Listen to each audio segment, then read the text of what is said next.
I know words. I have the best words. Hello, everybody, and welcome back to Best Words. As you may know, we're in the middle of a slow motion fascist takeover, and voter restrictions are being put in place all over the country. It's a common refrain on the right to hear that everyone who wants to vote can, and that they are simply working out the best ways to do one person, one vote. It's interesting that they are trying to speak to our all shared ideals without actually following them. So let's look at what they're trying to do. Roughly, these voter suppression tactics can be broken down into three different categories: making it harder to vote, making it harder to register to vote, and election maladministration after the fact. So making it harder to vote, what's that? The kind of standard issue Republican playbook: less voting places, longer lines, malfunctioning machines in the cities. A new one is you can't give people water when they're waiting in line, less mail-in votes, no drop boxes, nothing that makes it more convenient to vote. So if you really want to vote, you have to vote on a Tuesday between 7 a.m. and 7 p.m. and there's no line in the gym in the suburbs and there's a long line in the city. The Republicans will turn around and say, hey, that's fine. One person, one vote, and everyone who wants to vote can. It's statistically malicious. Like, they are intentionally making it harder for certain groups of people to vote, but they are going to pretend that they're following their ideals. And so you will hear right-wing commentators say, well, look, everyone who wants to vote can. It's not our fault that not everyone's equally motivated. But that's just the tip of the iceberg. The more pernicious things they're doing are purging voter rolls and making it impossible for people to actually sign on. So if you or I show up at the polls and we're not in there, there's really no recourse. They're purging people from the voter rolls and making it impossible for them to actually, right that wrong and vote. A classic Republican trick is voter ID requirements. They're saying, well, we're just trying to secure the vote. Now, this is, we've talked in previous episodes, a solution in search of a problem. There is no widespread voter fraud. What there is two groups of people that they don't want voting that oftentimes have trouble with the ID requirements. And those are elderly people of color and college students. It is not uncommon in the African-American community for certain people of a certain age to not have birth certificates. That's not as rare as you might think. And so the voter ID requirements make it very hard for people who need to go get an up-to-date, non-expired ID to do so if you don't have a paper copy of your birth certificate, which may or may not even exist. The other group, of course, college students, right? If you have a college ID, if you go and you live 9 months of the year in a certain location in a state that is run by Republican election officials, they're going to make it impossible for you to vote there, even though that is your home. The third major kind of broad brush thing that they're doing, and this one is new, they've always been at those two to some degree or another, is after the fact election maladministration. They are now giving legislators the power to override secretaries of state. They are now deciding who counts the votes. And they're saying that if they don't like the outcome, they cannot certify it. So they are putting themselves in place to make it harder for people to vote who are likely to vote Democratic. They are going to make it literally impossible for people to register or re-register if they've been kicked off the rolls. And then if all that fails, they're just going to change the results and dare us to do something about it. You and I have both been election day workers, right? That's one of our first things we discussed, is we had spent the day as a poll worker. The entire election apparatus in this country depends on an army of dedicated poll workers. It's a thankless job. It's not a lot of fun. The pay is okay, but not great. But people do it, and they do it because they're idealists. And to be fair to the Republicans, until very recently, the kind of army of election officials all over the country that took the job very seriously and treated it as a kind of a sacred trust was very bipartisan. You go to any library in Oklahoma, and there was a Republican in there who was taking the job just as seriously as you or I or anyone else took it. Until the orange demon came along and gave people permission to think stealing and cheating is okay. If you have an election apparatus where signals from the top reflect down to the bottom and say malfeasance will not be punished, the entire apparatus can fall apart very quickly. So it's a combination of these three things that are happening now. And so you have people who are saying, well, the fascist threat really peaked in 2020. And I have bad news for you. The fascist threat is just getting going. You combine all three of these factors with one more, and that is the one I like to call guys with the guns. There's going to be there are laws against voter intimidation. Those are being repealed. They've already been repealed in Texas. You want to show up and vote? Great. There's going to be an oath keeper there with a rifle. Maybe he's not going to do anything, but that in and of itself is voter suppression.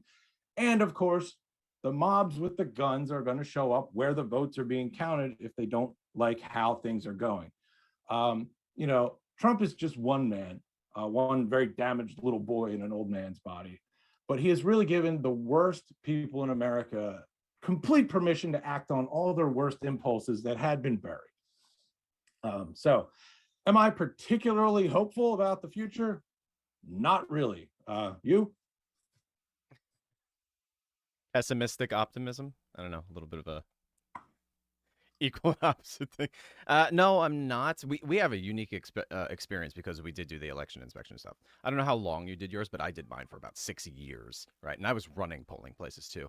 And yeah, when you hear like Republicans talking about like voter, well, you talk about voter suppression.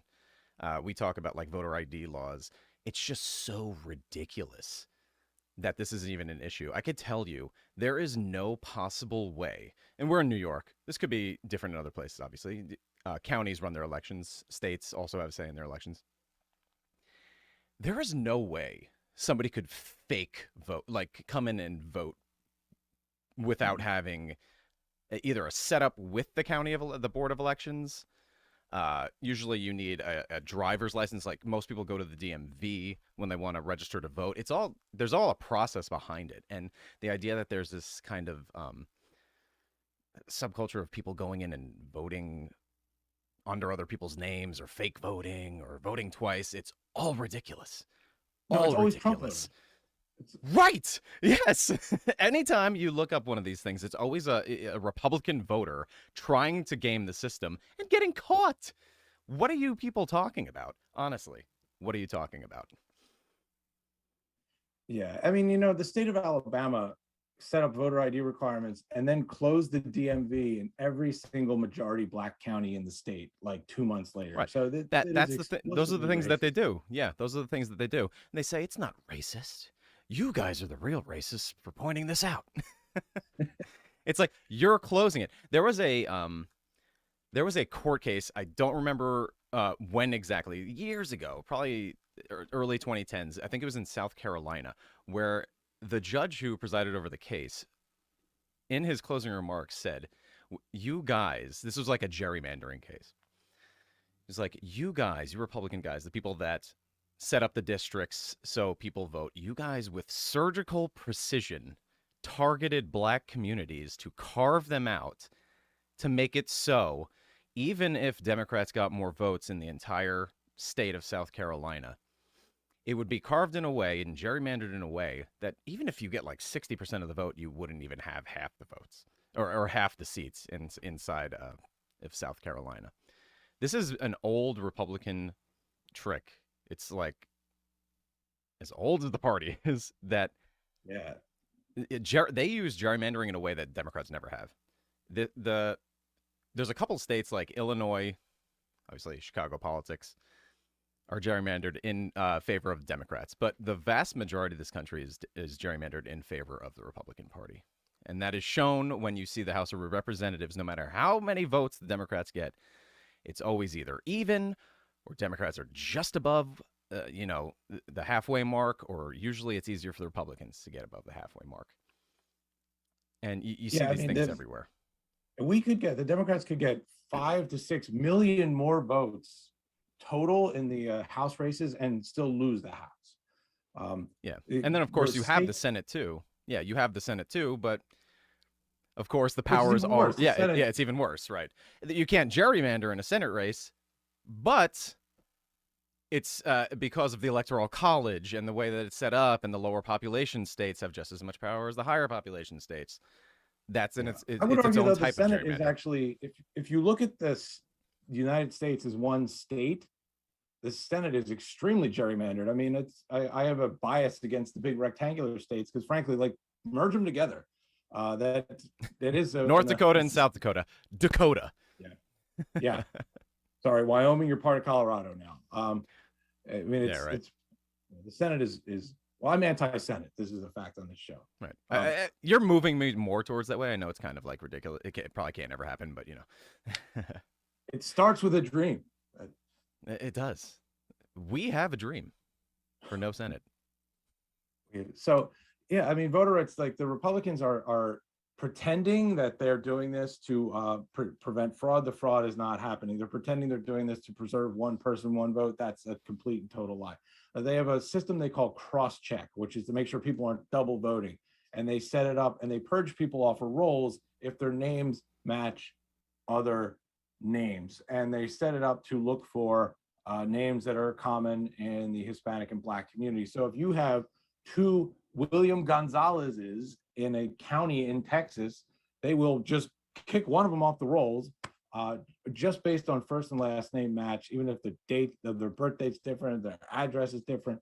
And then whichever William Gonzalez was kicked off the rolls will have more or less no recourse. They'll show up on election day and not even know. And you know, they do this in large numbers, but not numbers that are so catastrophically large as to create a media scandal. But so they, you know, they cannot win elections fair and square. There's more of us. Our ideas are more popular, but they are and they know that. They know that. Like if you look at the last census, right? The last census may have saved us from the worst of gerrymandering because we saw surprising population gains in places, I mean, not just New York City, which grew massively, but places like Buffalo are growing again, and you know, Trenton, New Jersey, and Houston is absolutely massive, and you know, Texas is bluing very quickly. It's really harder for them to gerrymander it. But the places that are shrinking in this country, 43% of all counties in this country are shrinking, and those are the red counties, right? So people are moving to blue counties, and they're getting blue neighbors. And you know, there's setbacks like Virginia. The GOP is not dead, and I you know, never pronounced them dead. It's, you know, it's a zombie party. You know, in the mid 70s, they thought the GOP was gone, and wouldn't that have been great? But you know, the demographics of the country are making it harder for them, and they're well aware of that. And that's why the GOP is most vicious when they're backed into a corner, and they are absolutely demographically backed into a corner. Yeah, for sure. Okay. You ever see that clip of that guy? He's a Republican, probably. This is probably from like the 80s. I think he was like some sort of religious leader. He was in front of a group of people, like maybe a congregation, and he goes something along the lines, I don't want to butcher this, but he's like, I don't want everybody to vote. We don't want everybody to vote. The vast majority of the people haven't voted, and that's how it's always going to be. That's how we want it. That's what Republicans really want, though. I mean, they want less people voting. It's obvious. So when I talk to my friends and they're like, you know, I'm not really that much into politics, I don't know if I'm going to show up this time. I'm like, Republicans show up. Republicans are damn sure to show up. I tell you, Republicans will come if they're on their deathbed to vote in like a local school board election. If you're a Democrat, look, I'm not happy with the Democratic Party. I'm only a part of the Democratic Party because in New York, they have closed primaries. So you have to be part of a party if you want to, you know, actually participate in the process. I consider myself an independent otherwise, but it doesn't matter. If you don't go out to vote, you are never going to hold any power. Ever. Vote for the lesser of two evils is that's what I will do if I have to do it in the general election. I won't do that in the primary. I vote for who I'm more aligned with in the primary, but I will go and vote for Joe Biden if I have to, because you know what? Donald Trump is a lot fucking worse. And I'm tired of people fucking telling me he isn't, because he is. It's driving me crazy. I know Biden is terrible. I know he falls asleep at every fucking like thing that he's holding. He can't string 5 words together without like bumbling over himself. But you know what? Gay people aren't under attack. Trans people aren't under attack. They have rights. You know, I might not be getting everything I want, but there are people that do they are affected by having a open fascist running the country. That's all I'm saying. I hope you all agree with me and my partner here, because I think we're on the right side of this, but who knows? Many of our Christians have what I call the goo-goo syndrome. Good government. They want everybody to vote. I don't want everybody to vote. Elections are not won by a majority of people. They never have been from the beginning of our country, and they are not now. As a matter of fact, our leverage in the elections, quite candidly, goes up as the voting populace goes down.